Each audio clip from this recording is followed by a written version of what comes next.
everyone. This is your favorite friend, Jay or Jaylan Salah, as you formerly know her, film critic at Geek Vibes Nation and In Session Film.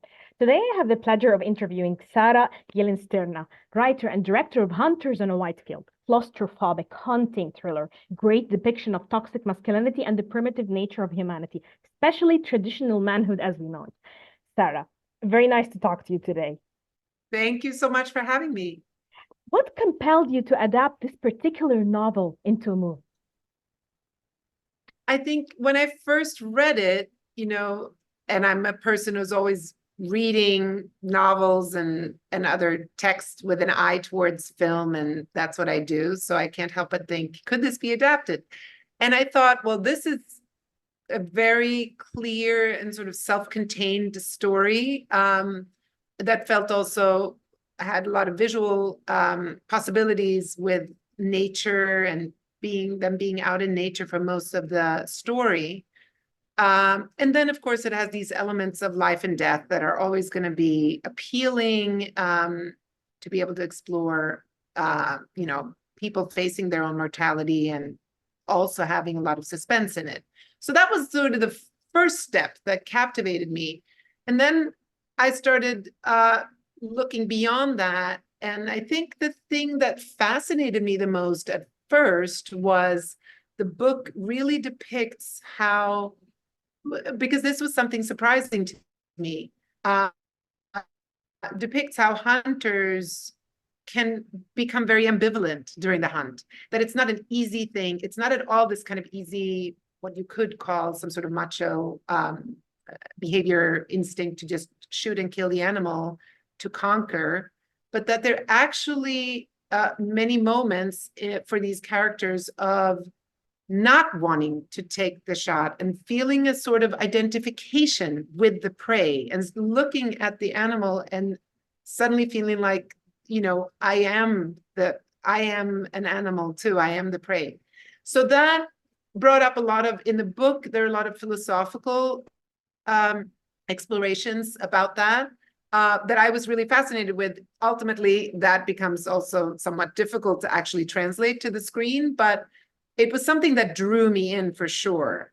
And then, as I then started thinking, okay, truly about adapting it, then I found other themes that I also found really interesting. And part of that identifying with the prey also was, I felt, related to just ideas about sort of subverting what you assume that kind of narrative are going to be about. Just, men with a goal, achieve the goal, and then be done, whether that's dominating, controlling, conquering in different ways, right, in the story.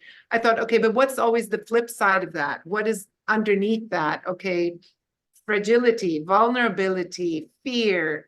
So I thought, okay, if I'm going to do this kind of story, even though some of those things weren't very prominent in the book, I thought I want to bring that in. I want to show that men that are trying to perform this kind of masculine behavior, right? That's traditionally considered masculine behavior. They have to have some other side to them. And that's what I want to get to. It's beautiful. And what I love too is the idea of age. I think age is one of the prominent themes. You have Alex, and then you have Henrik, and you have Gregor. So you have the contrast between the age, and it plays out beautifully. So how did you come up with this mix and actually casting the actor who plays Alex as this he has intense eyes and really beautiful black eyes, and you kind of like portrayed him really beautifully there, and the contrast between just shooting him and shooting them. So I want to know how you also weaved in age as a particular and prominent thing. I'm so glad that you mentioned that because you're the first person that has mentioned that. And that was something that it was very big part of, very consciously put in there, because in the book, they're all the same age. Wow. And when I decided, had this idea, no, I want to make him younger, it both had to do with sort of heightening. Yes, there is a status difference. He's lower on the rung because hierarchically, he's the employee. But he could have been an employee and been the same age. But I just felt like there were ideas in some dialogue in the book where Gregor, one of the older characters, really talks about this ambivalence in the moment of killing the animal. And I just thought, well, this is something that I think is something that an older person can relate to.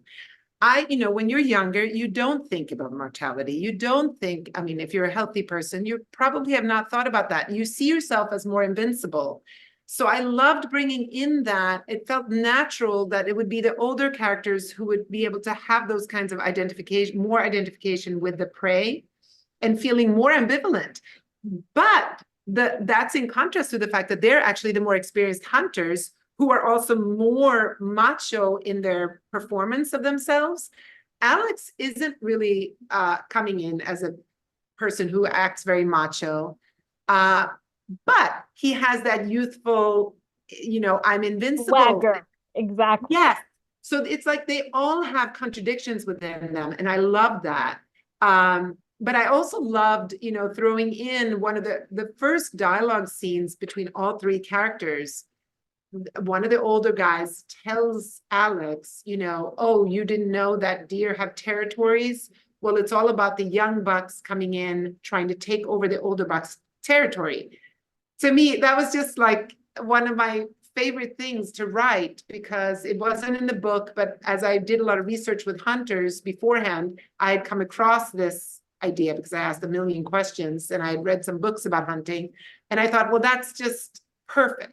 It's perfect to bring into this as one way of looking at them, right? He is the young buck coming in, and in his mind, he does want to take over the world. I mean, all young people do, right? We come in and we're like, here I am working at this new company. How do I become the boss? Or here I am, whatever it is that we do, but we as humans, when we're young, we think of ourselves as branching out and up. But as we get older, it shifts. And I loved being able to bring that into the story. I think it was portrayed beautifully. And when you mentioned vulnerability, there was a magical scene where it even felt as if it was from a Jane Austen novel. They were dressed in white, they were eating berries, their hands were over each other, as if they got lost in the moment. It was so beautiful. You could feel the camaraderie, but also the love, also kind of like the freedom from the pressures that society put on them to act all macho and strong. I want you to tell me about this scene, how it was executed, and what inspired you to bring it out this beautifully. I that scene is in the book, and it was one of those scenes that as you go through script development, I mean, I put it in, and as you go through script development, I kind of had a feeling that this is one of those scenes that some people might say, oh, we can lose this scene because it's not crucial to the story. It doesn't bring the story forward, all those kind of cliches that they talk about in screenwriting 101, so to speak. But I knew that was one of those, and I got some of that pushback along the way from various people, but my thing was always, this is the moment of showing the kind of, not only vulnerability, but sort of the innocence, the purity of what's possible. It's almost like going overboard in showing, like a paradise that then can be lost, which is they have a possibility to be together as a group and not, be, opposing each other in any way, and not get lost in different negative emotions. But that is then the moment from which everything can start to unravel.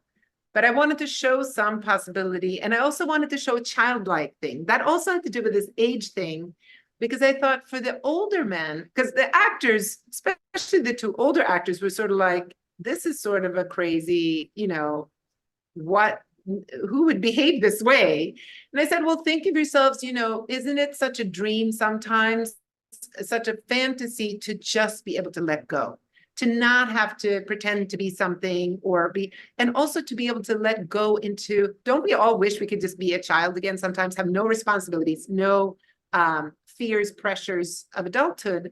And so it was a moment for them to go back to childhood, which is even made sort of explicit by the song that Gregor starts singing is actually a very famous children's song in Sweden. Really? Wow. So how did you create the harmony between these three actors?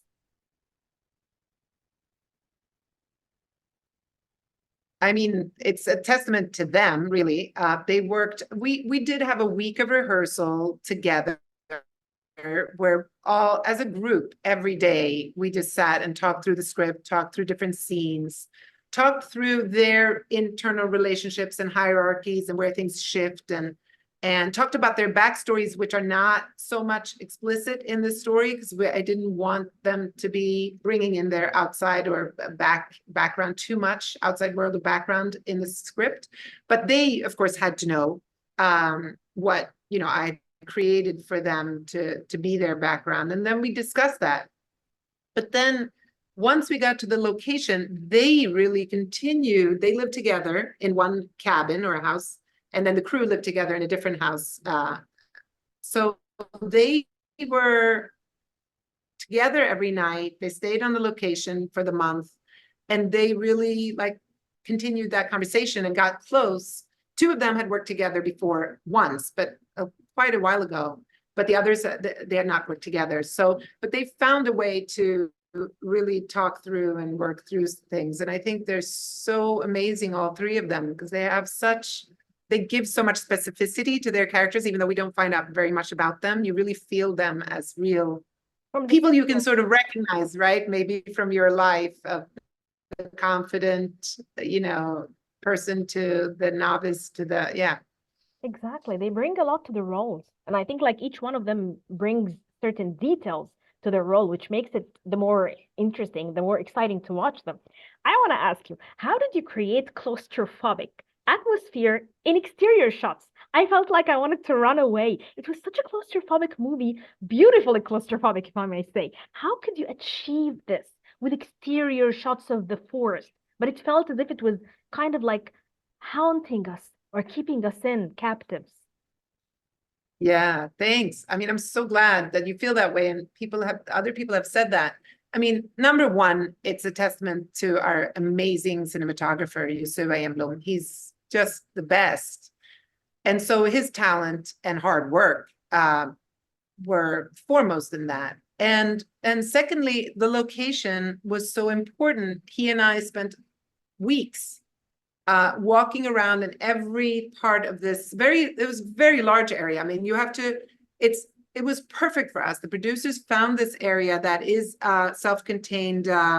It's owned by one family, and they use it as, they have, what do you call it, where you cut down trees for paper production and things.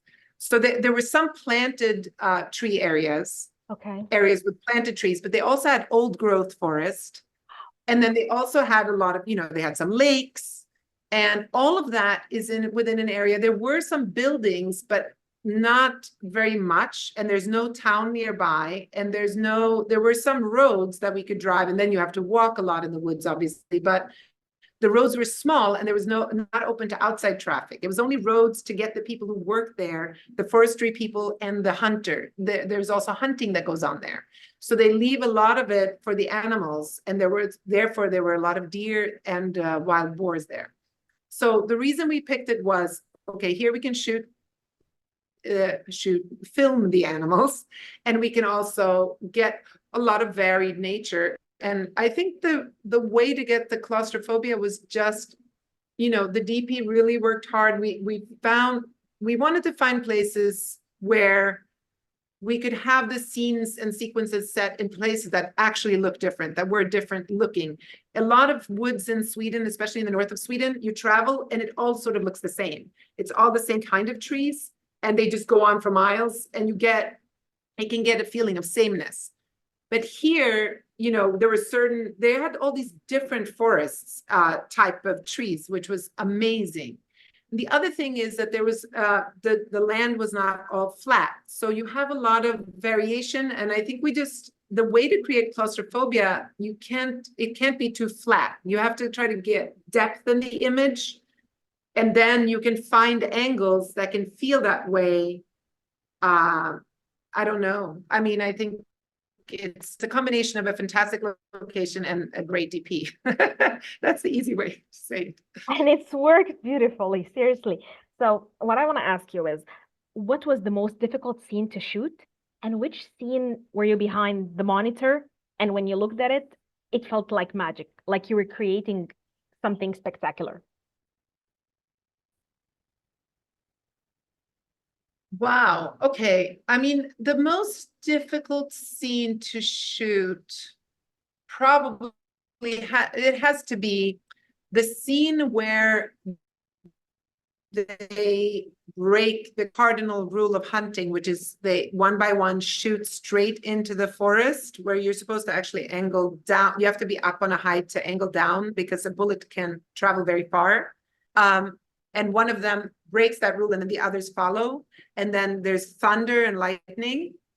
That was difficult because it was not supposed to rain. But we ended up in rain weather, and we had these kind of vague plans that, oh, if it rains, we had delineated which scenes, it'll be okay for certain scenes because we won't have a matching problem. Okay, but and this was one of those scenes, so there had been a weather forecast of rain, and we decided to go out anyway. But in the end, what we hadn't counted on, there was thunder and lightning, so it ended up being dangerous, and we had to take a long break, and then when it was over, go back, and nothing matched because the actors had been dried and and we didn't have time to reshoot it. So it was an extremely difficult day. We just had bad weather. It was a really big, important scene. We knew we would never have time to go back to that location because it was far away from all the other places. And I mean, I think it was it was in our first week of shooting. So it felt like a catastrophe. And the DP and I just plowed on. We just kind of acted like this is going to be fine. And the actors were standing there. We had filmed half the scene where they were dry, and now they were drenched because we didn't have any campers or anything. We're out in the woods, and if it rains, everyone gets wet. I mean, other than an umbrella. So, and they were like, well, how is this ever going to match what we shot? Don't we have to reshoot everything? And we just sort of pretended like, no, it's going to be, oh no, what we shot is going to match, because we knew we didn't have time to reshoot it. So we made that scene in deep, like he and I then just stood after everybody had gone home, we were just together like, this is a disaster. But in the end, that's the one thing that actually we had to do something in post, and it ended up working because the other thing that happened was the light. When it was before the bad weather started, it was the right light. But the thunder, even after the thunder, these clouds just made everything so dark, and we had virtually no lights with us because we had no electrician on our crew budgeted for the day's exterior. So this DP, like, you have to see, this movie was made with virtually no lighting.